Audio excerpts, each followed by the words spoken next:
Of minorities in India, situation of opposition and the press, overall the condition of democracy, caste, he has now attacked the election body. The questions raised by the Congress MP aren't new. The Congress party has made these allegations before and the election body has responded too. So, was it really necessary to mention these again and put the entire electoral process in India in doubt overseas? Is it truly an excuse for their own losses, as BJP puts it?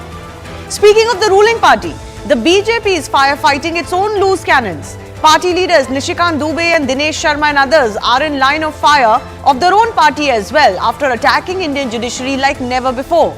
Now, questions over judiciary's autonomy, appointment process, even double standards while giving judgments have all been raised before, but never has the judiciary been accused of inciting religious wars in India. Has Dubey and party not damaged their own party's cause by crossing a line and reducing a nuanced debate between executive and judiciary into one-upmanship? Overall, though, it's clear ruling or opposition institutions in India are no longer sacred in the way they used to be. Is that a good thing or bad? All that we'll take to our guests in just a bit. First up, Rahul's anti-India tirade isn't new. Recent history has witnessed that every time the Congress MP goes abroad, the party has fallen victim to political controversies and the BJP gets to capitalize on it. Last year in September, when Rahul Gandhi was in Virginia in US, he claimed that Indian Sikhs are fighting for their right to wear turbans and kada, a claim that triggered anger not only within political circles but also the Sikh community. In 2023, remember, Rahul Gandhi had claimed that what the Dalit community faced in the 1980s, the Muslims are facing in India. The statement was made in California during another one of his US visits. A month earlier, when Rahul was addressing an event at the Cambridge University, he claimed that Parliament, press, judiciary all are constrained under the new BJP RSS rule in India. But let's break down the attacks from Rahul Gandhi and Congress, especially in the context of Maharashtra elections and what the Election Commission has already said. Congress has alleged that NDA won 47 out of the 50 assembly seats, where there was an unprecedented increase in the number of voters by around 50,000 after an arbitrary deletion from names of voter lists. The poll body clarified that there are only 6 assembly constituencies that had a total addition of over 50,000 electors during the period between the Lok Sabha and the assembly elections.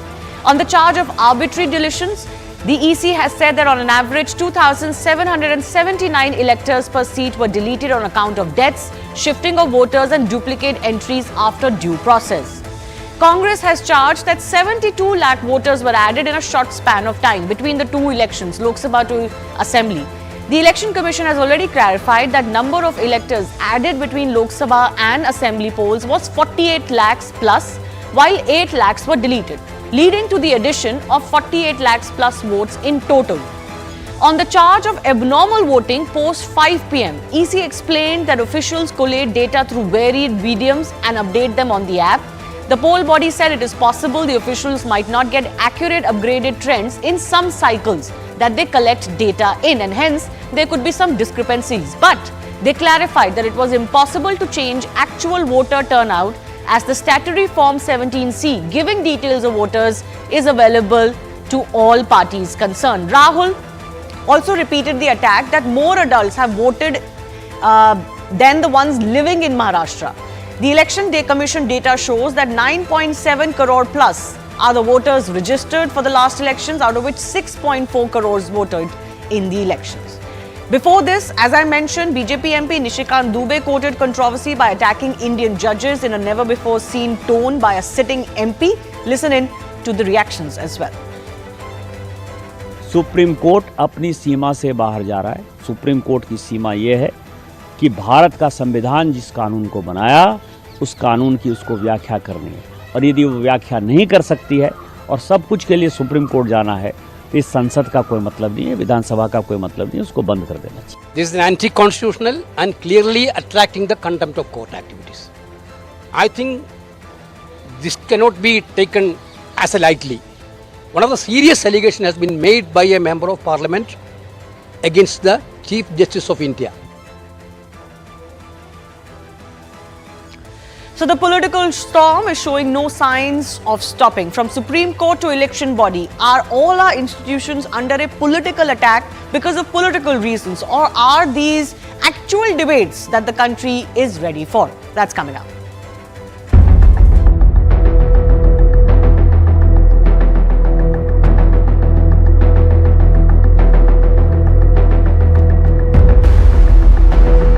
It's very clear to us that the election commission is compromised.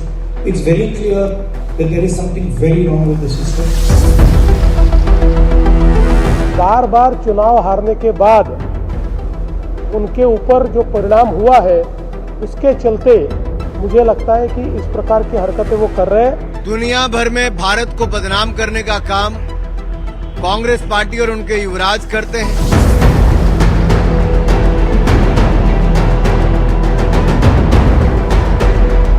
Supreme court अपनी सीमा से बाहर जा रहा है। Supreme court की सीमा ये है कि भारत का संविधान जिस कानून को बनाया उस कानून की उसको व्याख्या करनी है।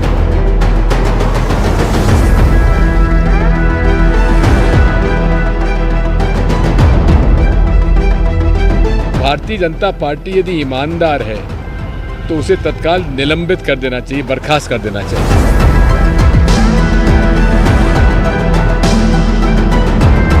What are the forces at work which want to destroy a developing economy? Is a judge competent to decide that?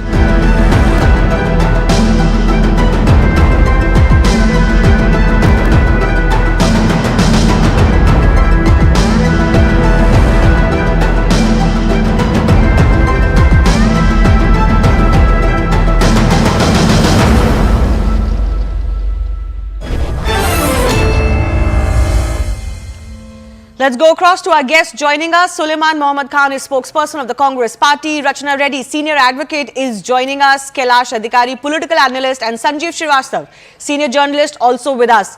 Sulaiman, let me begin with you. The Congress Party is very upset with Nishikant Dube's comments. He's saying the judges should not cross their line or courts should not cross their line. If the Congress Party is upset with that, is it also not fair to question Rahul Gandhi for attacking Election Commission, which is also an institution in itself in India, oversees that too, especially when answers have been given to these specific queries raised in the context of Maharashtra? Quite different. Both are constitutional authorities, no doubt, but the attack is quite different. Now, Nishikant Dube's attack on the Supreme Court, and more specifically, directly on Honorable Chief Justice of India, Justice Sanjeev Khanna, is unfortunate, rather contempt of court. And he has given this comment at 9 a.m. in the morning yesterday. BJP distanced itself at about 7 or 8 p.m. in the evening. For the whole day, they were just guessing what's happening. It's working or not. Finally, when they realize it's hitting them badly, they said, we are distancing ourselves from this comment. It's his personal comment. Your MP is abusing, threatening the Supreme Court, alleging directly CJI for, triggering civil wars and religious wars. The first thing a president of the BJP should have done, he should have told them to stop, and I am sending you a legal... Sorry. Okay, fair enough. I will ask Rachna Reddy that question. But Sulaiman, you said that two attacks are fundamentally... You said two attacks are fundamentally different. I just want to draw the parallels. Nishikant Dube is a sitting MP. Rahul Gandhi is a sitting MP. In fact, Rahul Gandhi holds the position of LOP as well. So his words are going to be even more important. This comparison is just quite one second. weird. Just let me draw it, then you come in. Nishikant Dube is saying what he is saying. Agree or disagree, he is saying it in India. Rahul Gandhi is making his comments overseas. Rahul Gandhi has made these comments in India before. Congress Party has laid out these allegations before. The Election Commission has responded. Calling the Election Commission compromised, or saying that in a way they are not winning elections because Election Commission is compromised. Is that not equally bad an attack? Oh, what a parallel you have drawn. A completely erroneous parallel. Nishikant Dube personally hitting the CJI, threatening the Supreme Court. What are the proofs he has? Show us. Tell him to show us. Is the CJI answerable to the MP? Who is the last authority for the interpretation of the Constitution? The final authority for the interpretation of the Constitution of India is the Supreme Court. Nobody else. Okay, but you're not talking about Rahul Gandhi's attacks repeatedly. What justifies going a calling wrong the election? parallel. Okay, If so you let's talk talk about Rahul Nishikant Gandhi's Dubey, attack on the Madam, election commission I'm coming on in the that. past I'm as coming on well.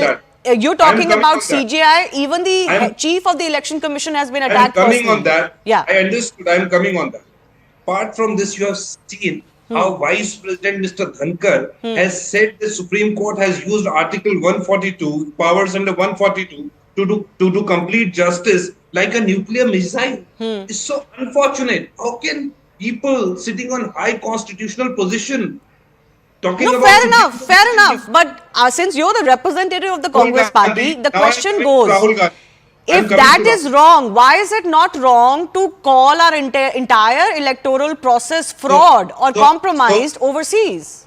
So as per you, because Rahul Gandhi ji has said about the election commission, so every damn MP will abuse the Chief Justice of India. Supreme Of course, Court, there's no undermine direct the correlation Constitution. or This is what you are causation. saying. Causation You are is drawing a different complete than wrong parallel. than Now come to the comparison. election commission.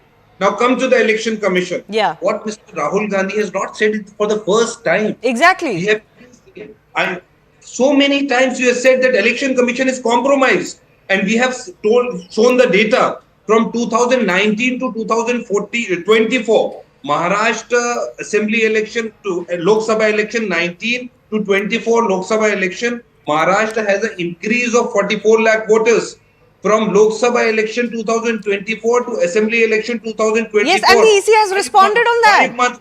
Don't listen to me, madam. First, you listen to me what I'm saying. These are data. 40 lakh voters were added in 5 months. How? That's what we are saying. And madam, I am a witness. I am an eyewitness of an election. On 5th of December 2022, a by-election to 37 Rampur Assembly constituency happened. This is my constituency, District Rampur, UP. Happened in front of my eyes. Police and police administration, election commission, and people, returning officer, everyone was involved. They did not allow thousands and thousands and thousands of And voters is there a case in pending front on of that? my Did you eyes. file a And case? for the first time since independence, BJP won the seat. The city constituency of Rampur. The election commission has also come out to say that there were only 89 appeals that were made in Maharashtra on the issue of voter list. So if there are issues as far as voter list additions or deletions are concerned, how is it that all political parties who get these voter lists or even booth level in charges get these voter lists have not filed any appeals? That question then the political party has to answer, because it is the same. Raising questions again and again and again leads to the same end of disrupting the faith that people have in a certain institution, whether that's for the judiciary or for the election commission, it's the same. Frankly, it's not that different. But Rachna Reddy, please come in on this. Why is the BJP acting like, they have nothing to do with this and, distancing itself? What purpose does that suffice when Nishikant Dubey has already said what he said, and he's not an ordinary leader of the party? There's no action against him if the BJP so feels outraged about his comments. Either agree or then let's not do this natak of, distancing ourselves, right? Here is the situation, ma'am. I mean, if you can draw parallels between the two. Today, the case of Nishikant Dubey was already mentioned in the form of a contempt in the Honorable Supreme Court, and the Honorable Supreme Court has only stated that you are at liberty to file a contempt case if you want to, and of course you have to follow the due process and take the permission of the Attorney General of India. So whoever wants to file a contempt, if at all, they are absolutely at liberty to file a contempt if they believe that the Honorable Supreme Court there is a contempt against the Honorable Supreme But why Court. not a party from, why not action from the party if they so disagree with him? The party, As a senior lawyer and a party's One by one. Mr. Suleiman, she didn't speak when you were speaking. I'm here as a senior advocate. I'm not here talking for the party. Sir, you've had your time. One by Please one, relax. I'm not here talking for the party. I'm here only Fair enough. Talking as a senior advocate. The party has distanced itself. It has clearly stated that what was spoken was wrong, and it was done in their personal capacity, and we have distanced ourselves. Whether a disciplinary action within the party ought to be taken or not is their call. But a contempt of court in the Honorable Supreme Court is open to be filed. At the same time, if you draw parallels with Rahul Gandhi and how he keeps abusing the election commission and demeaning and embarrassing the institutions of India abroad, it is not just seditious, it's downright embarrassing to the country itself. Because here, if Rahul Gandhi had so much of a problem, ma'am, election cases are divided into two parts. If Rahul Gandhi had so much problem as far as the voters list, etc. is concerned, the voters lists are shared with political parties, every single one of registered political parties, big, small, mediocre, etc. Way before even the elections are being, even before the nomination process is in place. Now this is the time when you want to question the EC, you want to file n number of cases on the voters list, etc. You do that. We do that everywhere, all across India, including in my state and in any other state. When you haven't challenged it then, now washing dirty laundry with the election commission and washing that dirty laundry very embarrassingly abroad is not just demeaning to the country. You know, it's one thing to question. Once again, both of you, please, you've had your opportunity. Two of our guests have not spoken. It's one thing to question a certain process. There should be absolutely no problems with that. It's also okay to question whether what the election commission is doing is right or wrong, if certain things have gone out of order. But to challenge every electoral result by questioning that the entire process is rigged, that goes a little bit further than just criticizing, let's say, something that has gone wrong.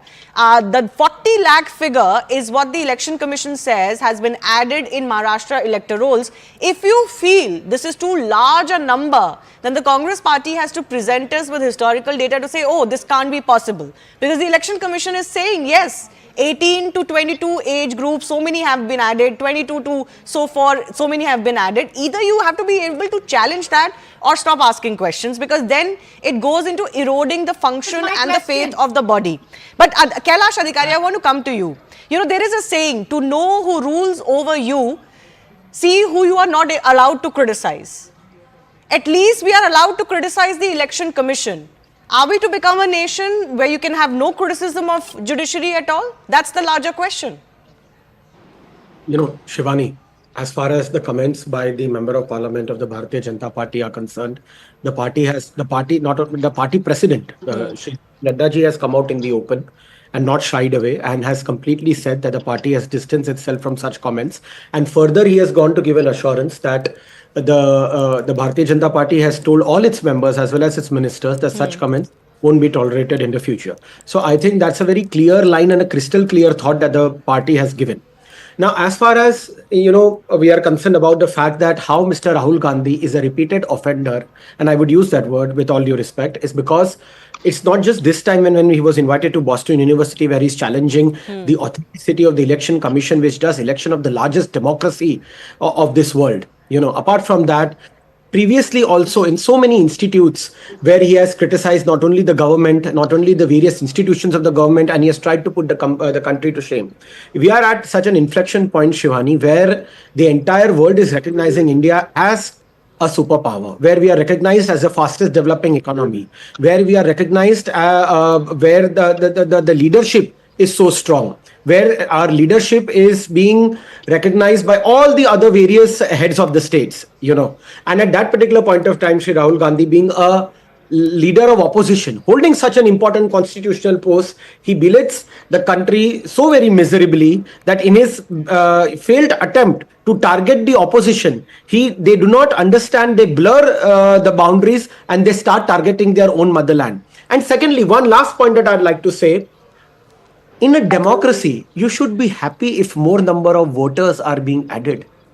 It is such a pain and it is such a sorrow state of affairs that the opposition is sad on number of voters getting added.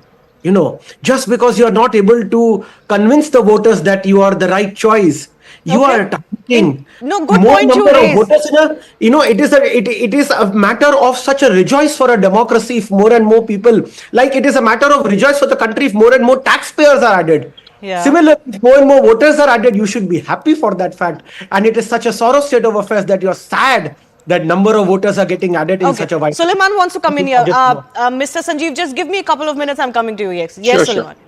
Only 3 short points. First of all, I think my learned friend speaking just before me forgot how Narendra Modi has, as a Prime Minister from 2014, for so many years, has abused us, the opposition, as a Prime Minister, said कि मैं कहाँ पैदा हो गया, मैं भारत में पैदा हो गया, मर तो नहीं जाता. पहले ये लोग सोचते थे, इंडिया का क्या नाम है? Corrupt India. How the India was recognized? Corrupt India. He has said this in America, in Australia, in different countries as a Prime Minister, my friend. So please have a memory saying that the Prime Minister has said this, abuse just to being a Prime Minister in power, abused opposition, Congress parties, 70 years in foreign lands, belittling our country. This is the first time the Prime Minister was saying this in foreign lands. Attacking the opposition does not mean attacking the nation. For a moment, only 2 points, only 2 more points. So it is Narendra Modi who has been belittling our country in every damn country whenever he's going out as a Prime Minister. Secondly, about this Supreme Court Nishikant Dube's comment. It's not only Nishikant Dube, Dinesh Sharma MP, he also abused the Supreme Court. Vice President Dhankar, the chairman of the Rajya Sabha, he also abused. It was a complete plan. How they have threatened the Supreme Court in this manner. Okay, all right. I want to take this forward. Suleiman, I want to take this forward. Sanjeev, I think the point that Suleiman is making is, but I want your view in this, and surely the public will also decide. Bring NJAC. Please listen to me. Just one second, I'll come back to you. Just lower his face. Sanjeev, the point is this. What Rahul Gandhi says of the election body overseas is not abuse. He calls them rigged. He calls them compromised. But if Nishikant Dube says that the courts are crossing their line, that's abuse. How you define what 2 criticisms are like is also very telling. According to you, are they both abuse or only one is abuse? See, you were right in a lot of my previous speakers, the fellow panelists have said, Shivani, that, comparing, yes, both are constitutional bodies, but then Supreme Court is Supreme Court. It's above criticism? We have been divided into legislature, executive and judiciary. Election Commission does not enjoy the same kind of status as the Supreme Court. With all humility, I would like to say, it's a constitutional body, it's a very important body. Now about criticism of Election Commission, I don't think many people really believe that the Election Commission is truly non-partisan, and especially after the manner in which the appointments to election commissioners have been modified, Chief Justice has been taken out of that committee, all of that. Having said all of that, one should also remember that this criticism point abroad also really doesn't cut much ice, as one of the previous speakers just said, that nowadays Prime Minister doesn't say that. But for the initial 3-4 years, he was constantly saying abroad things like how we were a country of pessimists, how there was a Nirashavadi attitude, how everybody was saying this. So I have injected hope and optimism, which is a good telling political point. But inherent in it was the criticism of the country and the people's mindset, not just the ruling party then. Okay. So I think this is too much of a holier than thou thing that you can criticize in India but not criticize abroad. No, but is it not holier than thou? Sanjeev, the question I asked is this. Is it not holier than thou that you cannot question the judiciary at all? I don't think you should impugn motives to individual judges. That's obviously terribly wrong. And that is what qualifies as contempt. Criticism of the judiciary does not qualify as contempt. Rachnaji, I'm coming to you next. So, one thing at a time. I would just say that Election Commission criticism, in my opinion, does not amount to the same thing as Supreme Court criticism, because they are two separate and on a scale of elevated thing. But where I disagree with Rahul Gandhi is that I think his criticism of these electors being added, voters being added, all that doesn't cut much ice with me personally, because there was no criticism in Haryana, there was no criticism in Delhi. So the Maharashtra thing, because they were just so shocked, I think, because of the result. But this is exactly what I'm saying. Just the criticism that Rahul Gandhi and the Congress invite is that just because you didn't win a certain election, you're calling the entire process rigged and compromised. It's not just not winning, because you don't have any organization worth the salt on the ground. Everything is shared by Election Commission as per rule. Yes. Everybody whose name is being deleted, everybody whose name is being edited, those lists are being sent to the BLOs. The problem is the Congress party doesn't have BLOs. That's not the problem of Election Commission or the ruling party. The Congress party needs to get its organizational act sorted. Okay. To really Very combat quickly, Sanjeev, these things. before I let And on Rachna ji judiciary. in. No, before I And let on Rachna ji in. judiciary- Now, this whole criticism of judiciary is not happening in a vacuum, right? Nishikant Dubey has said what he said because there are lawyers on record to say when we went to challenge the Waqf Act, we were told you go to High Court. Now, when challenge to the new amendment comes in front of the Supreme Court, it accepts this. Why these double standards, right?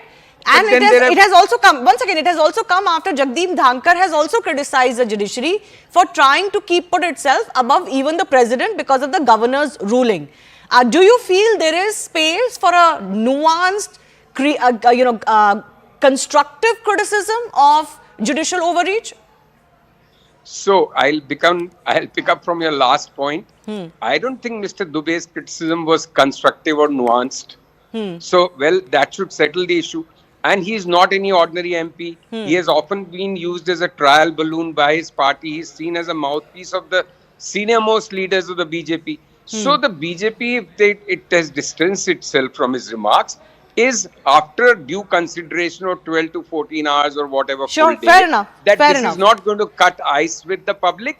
And if the Supreme Court does take a serious view of all this, then there can be, the waters will be much more muddied. Okay. Yes, there should be decent, constructive, nuanced criticism allowed, but not in this manner. Not in this manner, yes. Rachna Reddy wants to come in. Yes, you wanted to make a point, but also on the criticism in the manner in which it has been made. Like I said at the start of this show, Rachna Reddy, criticism has happened before. Arun Jaitley criticized judges on post-retirement positions in Parliament.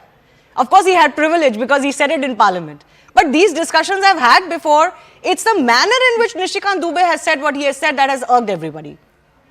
Here, criticism is the cornerstone of any democracy, and the judiciary should not be exempt from that, because that is where the super parliament or the super judiciary comes in. When there are checks and balances and separation of powers, which are the basic structure of the constitution, I do not believe the Supreme Court has such a will take Nishikant Dubey's statements to such an extent as to impose a contempt of court. Because here, the criticism itself was nuanced or otherwise. The fact remains that the criticism has come from a specific area, which is a constitutional question. What is the sanctity of Article 142 when discretion is used separately for the same cause of action? Okay. It is a fair ask. It is a fair ask. No, that's Why not was just the what Waqf Nishikant Dubey said. and Jagdeep Dhankar was on the constitutional part. Nishikant Dubey went a few steps further. Let's accept that. Yes, Nishikant Dubey went a few steps May I further, come in on and it this? should not have been done. Parliamentarian It should not have speaking gone. inside But or outside the the fact parliament. of the issue that it is coming from a constitutional provision that is being Okay, questioned. okay. Yes, it is a fair ask. No, And the so fact what is of also a drawing fair ask? parallels- In all of this, we are forgetting most of this is about accountability. If EC should Yes. be accountable, judiciary also should be Judiciary accountable. also It should is be not accountable. the rule of the May I unelected in come in? India, at least as far Yes, as we I know. just- and as far as Once again, Rahul Gandhi is concerned, Kailash if he Adhikari, has once again, so much of Kailash problem Adhikari, May I come in? the voters point is left, this. He should. There is a Justice Verma case, right? It's been few weeks since that case has come out. Now, the actions of the judiciary in this case will invite questions. In fact, that is what has invited this whole tirade against judiciary and the way everything is done. Because you cannot be holier than thou when other people are concerned, when governors' actions are concerned, but not have due process when it's about one of your own. That is what is at the heart of this entire debate. Why is the judiciary so shy of taking appropriate action or allowing the executive to take appropriate action in that case? You know, Shivani, as I will concur my thoughts with the lady sitting in the panel, that the cornerstone of democracy is that everyone is up to criticism, you know, and that is what Article 14 teaches us, that we have the freedom of speech. The line that was made here is not about the fact that one cannot come out in the open and share his thoughts, whether it's regarding criticism of the judiciary or any other institution. What manner it is done, how it is spoken, the person speaking, what constitutional post is he or she having, Could have that been said in a separate manner? Could have that been tabled differently? These are the questions that one needs to highlight. No one is here trying to object. If the Bharatiya Janata Party believed that what the member of parliament said out in the open regarding the judiciary, if it was correct, then the president of the party wouldn't have said that these are personal comments, the party does not concur with it, and that the party has told each and every one of its members that henceforth this should not happen. So no one is shying away from that fact. Okay. But who has said it, how that person has said it, in what context, whether such a statement should have been said or not, or whether there could have been a different discourse of saying that statement. Sure. No one is saying I think the larger point is that all institutions in a democracy are equally important. Eroding faith in one while holding one as supreme is not really serving Indian democracy. I've run out of time. I do thank all of you guys for joining us. US Vice President JD Vance is on a 4-day visit to India with his family. We are counting down to his meeting with Prime Minister Narendra Modi. Remember, this is happening at a time when tariffs are ruling the headlines. We'll get you more in just a bit.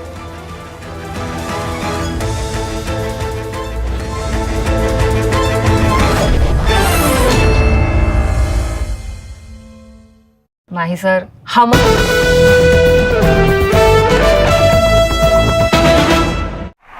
From the beginning, Pope Francis had the common touch. Buonasera. A simple good evening from the newly elected Cardinal Jorge Mario Bergoglio from Argentina, the first pope ever from the Americas.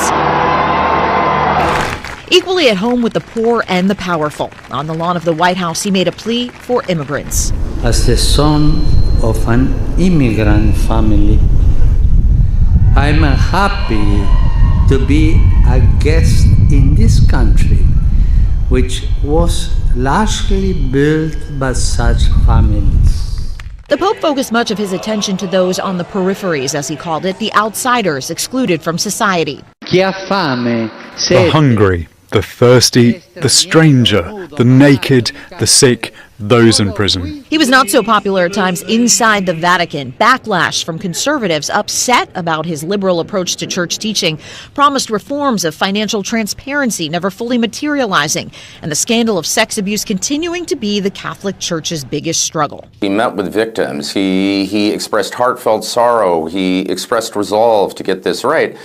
But, most critics, many victims, would say that wasn't matched with a policy follow-through. When the coronavirus pandemic hit in 2020, this image of the Pope blessing the world from an empty St. Peter's Square became a symbol for that desolate time. Francis urged nations to share their vaccines with poorer countries and vaccinated hundreds of homeless and underprivileged at the Vatican. From the beginning of the war in Ukraine in 2022, Francis was an outspoken advocate for peace. Francis avoided outright condemnation of Vladimir Putin, but publicly appealed to the Russian president, begging him to stop for the love of his people, the Pope said. He made similar appeals for peace during the conflict in the Middle East, saying that the Israel-Hamas war had descended into terrorism. He insisted that war is always a defeat and said self-defense that is not proportional is immoral. Francis's most important message was one of fraternity, that we are all brothers and sisters despite our differences. I'm Karen Kefa reporting. From the beginning, Pope Francis had the common touch. Buonasera. A simple good evening from the newly elected Cardinal Jorge Mario Bergoglio from Argentina, the first pope ever from the Americas. Equally at home with the poor and the powerful, on the lawn of the White House, he made a plea for immigrants.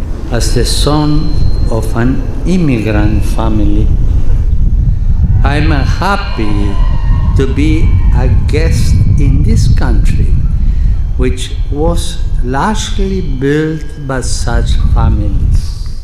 The Pope focused much of his attention to those on the peripheries, as he called it, the outsiders excluded from society. The hungry, the thirsty, the stranger, the naked, the sick, those in prison. He was not so popular at times inside the Vatican. Backlash from conservatives upset about his liberal approach to church teaching, promised reforms of financial transparency never fully materializing, and the scandal of sex abuse continuing to be the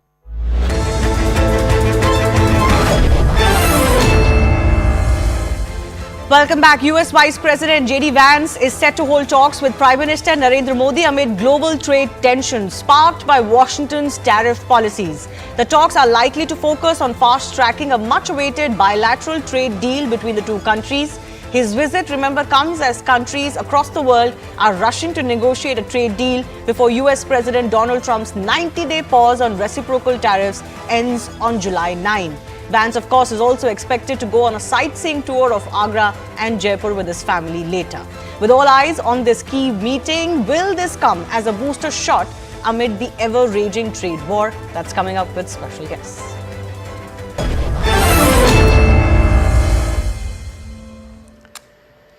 Harshvi Shringla, former Foreign Secretary and former Indian Ambassador to the US, is joining us. This has been a long time coming. While the trade deal may have been announced formally only in February, this is a process the two countries have been working on for a very long time. What makes you hopeful that we'll finally achieve a deal? Well, I think by all indications, the process of working out a deal with the US is well on its way. We've had several exchanges with the US side. There's talk of terms of reference being finalized. Yes.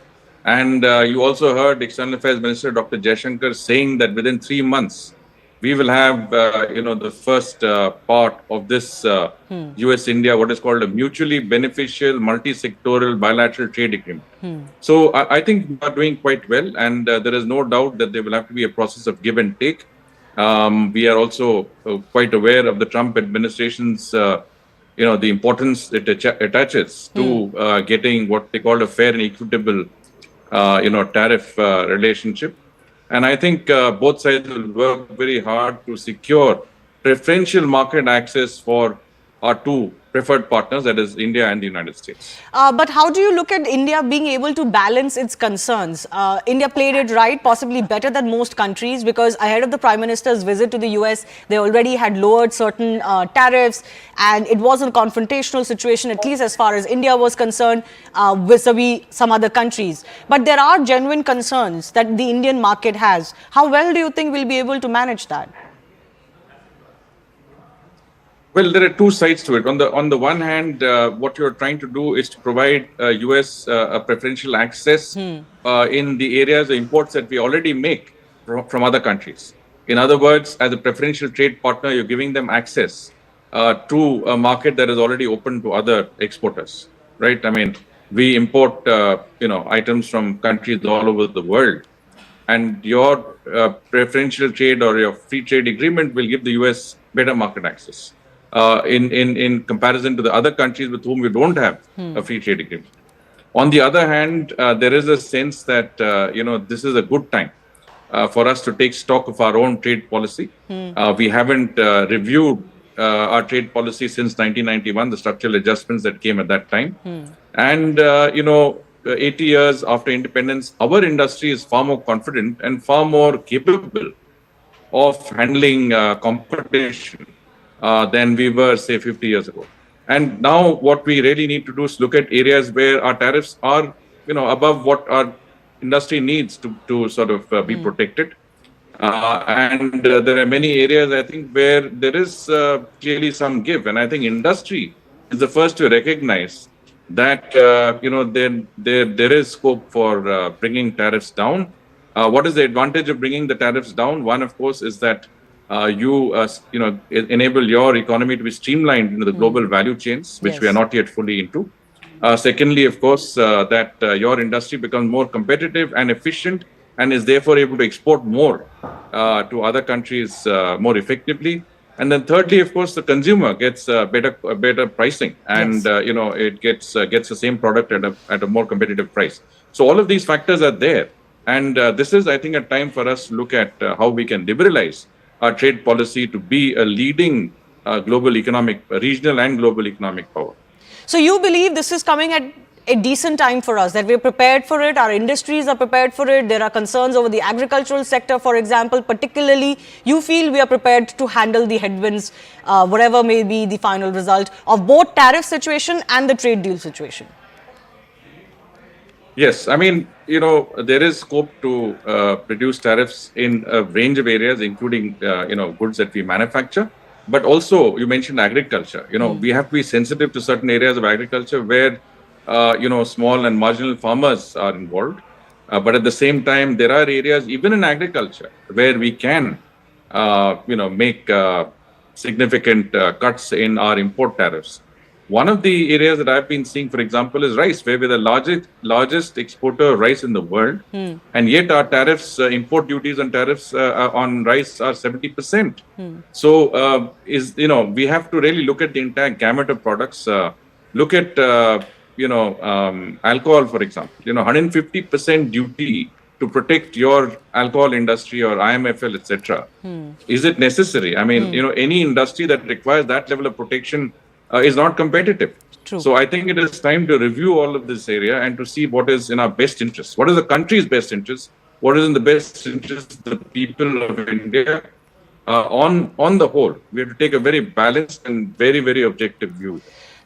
Diplomacy is also about personalities, right? As the foreign secretary, former foreign secretary and former Indian ambassador to the US, how do you see this equation between Trump and Modi? Because Trump is, of course, known for the art of the deal, and he's been very clear that he's going to negotiate terms that are favorable or at least equitable to the US. And he's been very creditable or very praiseful of Narendra Modi as well as a very tough negotiator. So do you think both these gentlemen will understand where each other is coming from, and that will play a role in these talks? Well, Prime Minister Modi famously said that you have MAGA and we have Make India Great Again, MEGA, and together we make MEGA. Yes. There is scope. There are complementarities in our economies that are very, very strong. And I think those enable us to take that relationship forward in a very, very significant way when it comes to a new trade deal. And the art of the deal is what it's all about. Trump is a hard negotiator, but he recognizes that Prime Minister Modi is an equally hard negotiator. There is mutual respect and a very strong connect between these two leaders. That was very evident during mega events like Howdy Modi in Houston and Namaste Trump in Ahmedabad. And I think that aspect of the relationship, the personal connect, the fact that Trump has respect not just for Prime Minister Modi, but for India and Indians on the whole, I think is a good sign. And I think is one that will enable us to, handle the challenges and take advantage of the opportunities that would be very much evident under Trump 2.0. And JD Vance's visit, Vice President Vance's visit, comes at the very right time. Very right time. Very quickly, before I let you go, overall, the larger picture for India, can it use this as an opportunity to compete with China, the boat that we have missed, possibly multiple times? Do you think this is that moment for India? Well, I just said that, we have to take advantage of opportunities. And when you look at the huge tariffs that are levied on many of our competitors, over 200% on China, 46% on Vietnam, Cambodia, Laos, Thailand, Indonesia, Bangladesh. I think from that perspective, we have a unique opportunity to access an enormous market in a way that we have not been able to do before. Okay. I mean, some of our goods are marginally uncompetitive, 10%, 15%. And this sort of tariff differential, which you have got in the latest round of tariffs when they're imposed, because right now it's a base tariff of 10%. But if these reciprocal tariffs are introduced, I think it gives us a margin where we can really do very well. When I was in the United States and Trump had imposed duties on $360 billion worth of Chinese goods into the US, our exports shot up because, there were many areas where we were marginally uncompetitive and we really were able to take advantage of that window. And I think here is a huge opportunity, not only in terms of accessing the US market vis-a-vis our other competitors, but also in attracting investments, because mind you, this is all part of global value chains, which brings me to my earlier point that if we are able to reform and liberalize our own trade policy, I think we should be able to attract huge investments, inflow of investments on a China plus one basis. All right. Thank you, Harsh V. Shringla. Thanks a lot for speaking to CNN News 18.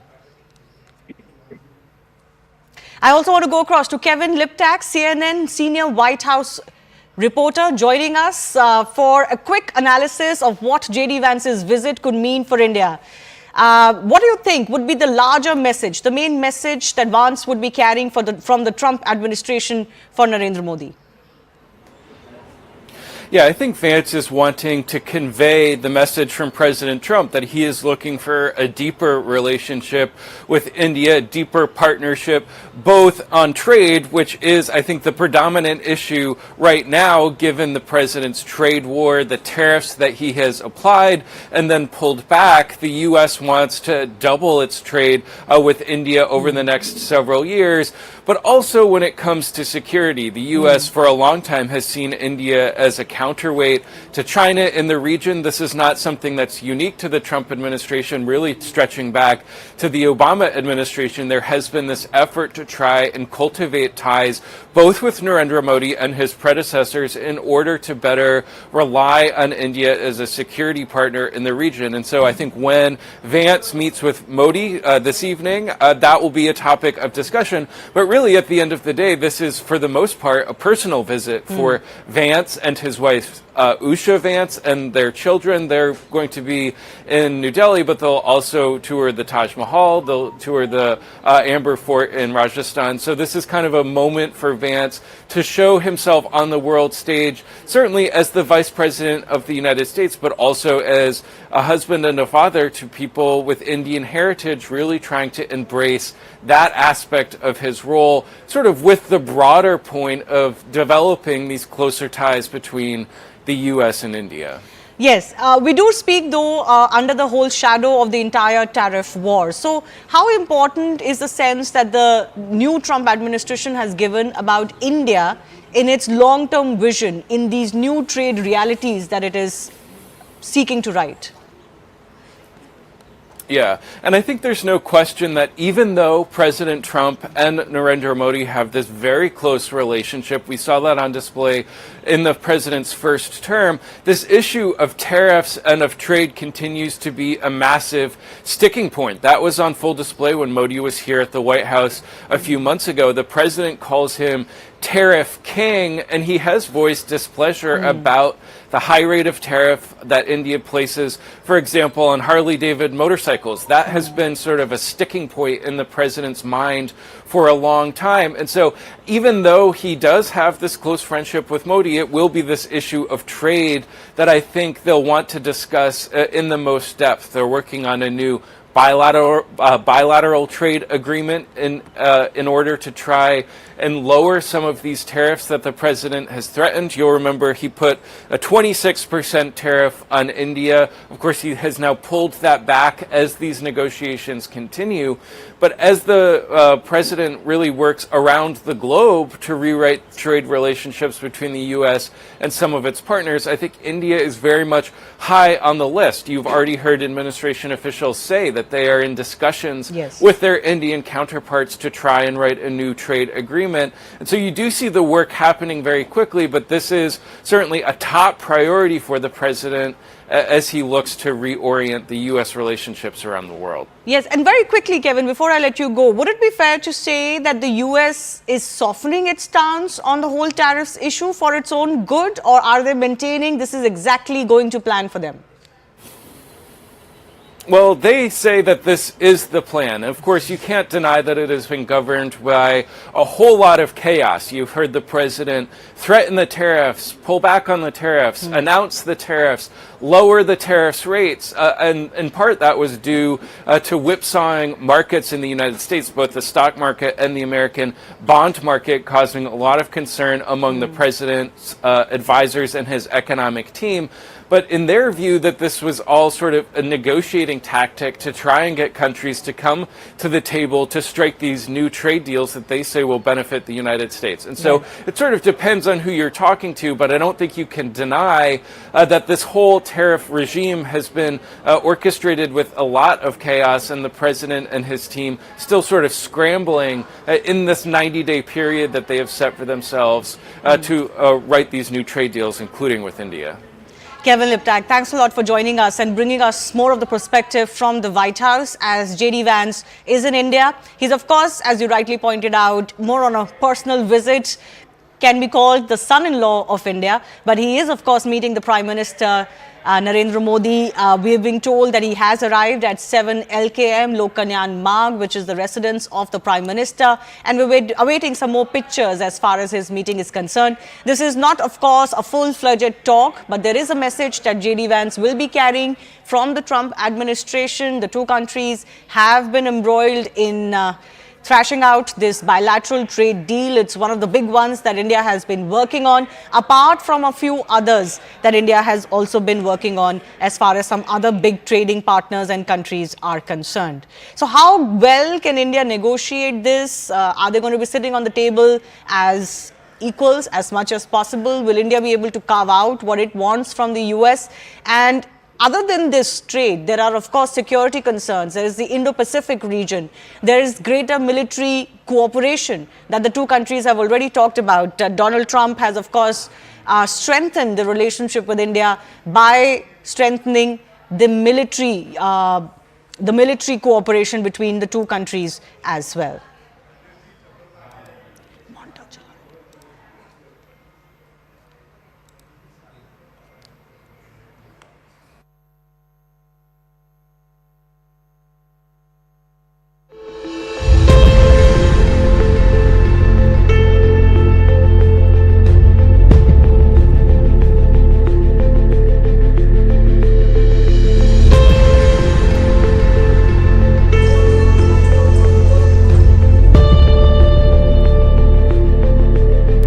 नागर शैली से बना पूरा मंदिर है जिसमें steel का use नहीं किया, और ये जब माहिती उनको जब प्राप्त हुई तब वो बहुत ही अभिभूत हो गए इस जानकारी को प्राप्त करके।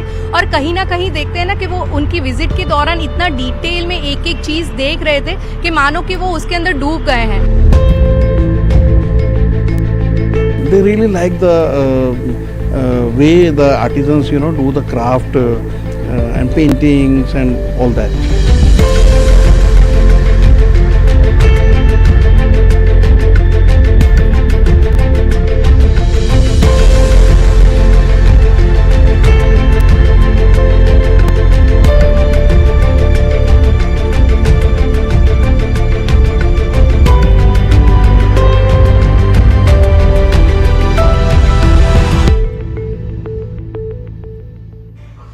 Can this be a booster shot as far as the India-US trade talks are concerned? Of course, in the whole colorful milieu of a personal visit, you can see the family there, JD Vance and Usha Vance with their children who were dressed in an Indian Desi attire. That is going to be the major story. But of course, there is going to be a meeting that could be an important one to continue forward the discussions as far as trade and tariff is concerned. So what can we expect as far as this meeting is concerned? Top government sources are indicating to CNN News 18 that, of course, tariffs are going to be figuring very prominently.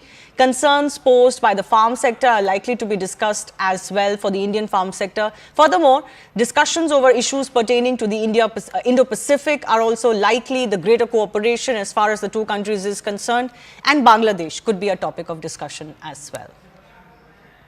I also want to go across to Surjit Bhalla, noted economist, now joining us, author and former executive director of the IMF. Mr. Bhalla, do you see this by and large as an opportunity that India is very well prepared to ride, or are there concerns that you feel could be problematic for India apart from the discussion of a trade deal with the US? Just overall on the tariff situation. So, I was watching the earlier interview and you asked, what do we want from the US? So let me just make it clear. At least my view is we don't want anything from the US, in my view. We should do reforms on their own basis.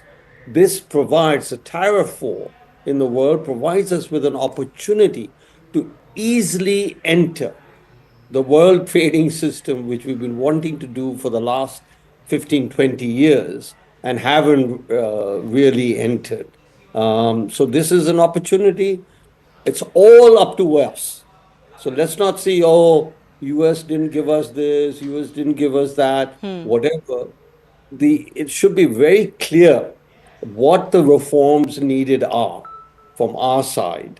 And it is really what many of us have talked about for decades, still for the last 15 years, is to open up the economy, open up investments, and hence allow us to compete in the world market rather than be beholden to a small set of decision makers or exporters or whatever you want to call it.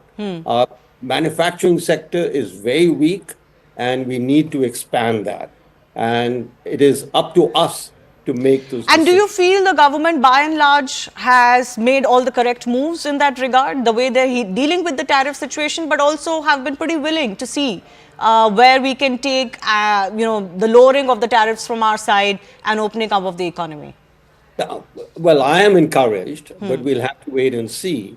Look, we have a trade treaty with the US, with the UK, and with the EU in very quick succession. And in my view, we will know in about a month to 3 months where we're headed. Are we headed to about an 8% GDP growth rate, which would mean that we open up, we reduce tariffs, we allow competition, we allow imports, and we allow our exports to take place?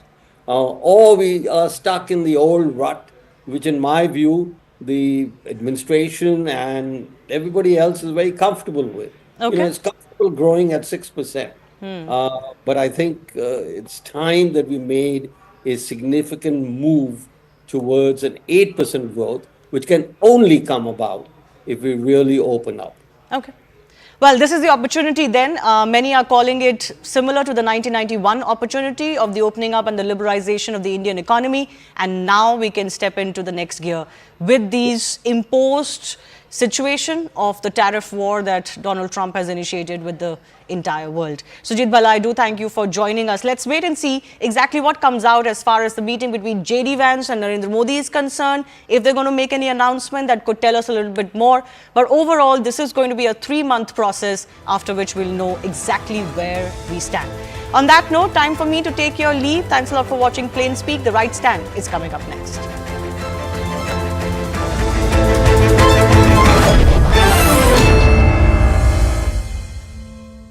Powered by.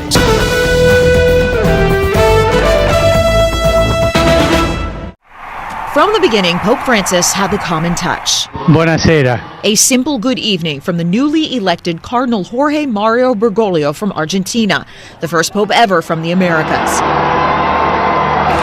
Equally at home with the poor and the powerful. On the lawn of the White House, he made a plea for immigrants. As the son of an immigrant family, I'm happy to be a guest in this country, which was largely built by such families. The Pope focused much of his attention to those on the peripheries, as he called it, the outsiders excluded from society. The hungry, the thirsty, the stranger, the naked, the sick, those in prison. He was not so popular at times inside the Vatican. Backlash from conservatives upset about his liberal approach to church teaching, promised reforms of financial transparency never fully materializing, and the scandal of sex abuse continuing to be the Catholic Church's biggest struggle. He met with victims. He expressed heartfelt sorrow. He expressed resolve to get this right. But, most critics, many victims, would say that that wasn't matched with a policy follow-through. When the coronavirus pandemic hit in 2020, this image of the Pope blessing the world from an empty St. Peter's Square became a symbol for that desolate time. Francis urged nations to share their vaccines with poorer countries and vaccinated hundreds of homeless and underprivileged at the Vatican. From the beginning of the war in Ukraine in 2022, Francis was an outspoken advocate for peace. Francis avoided outright condemnation of Vladimir Putin, but publicly appealed to the Russian president, begging him to stop for the love of his people, the Pope said. He made similar appeals for peace during the conflict in the Middle East, saying that the Israel-Hamas war had descended into terrorism. He insisted that war is always a defeat and said self-defense that is not proportional is immoral. Francis's most important message was one of fraternity, that we are all brothers and sisters despite our differences. I'm Karen Kefa reporting. From the beginning, Pope Francis had the common touch. Buonasera. A simple good evening from the newly elected Cardinal Jorge Mario Bergoglio from Argentina, the first pope ever from the Americas.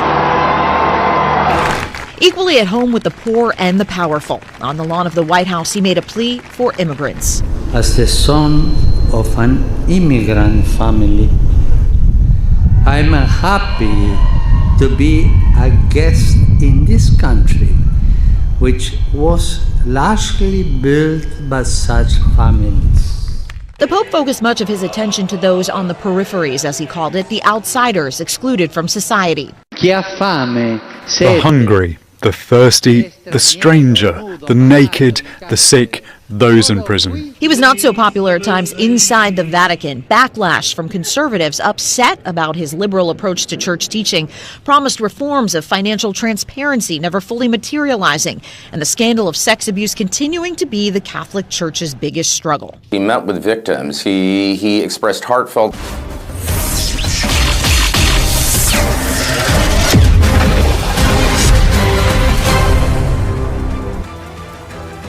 Namaste, Jai Hind and welcome to this edition of The Right Stand. I'm Anand Narasimhan.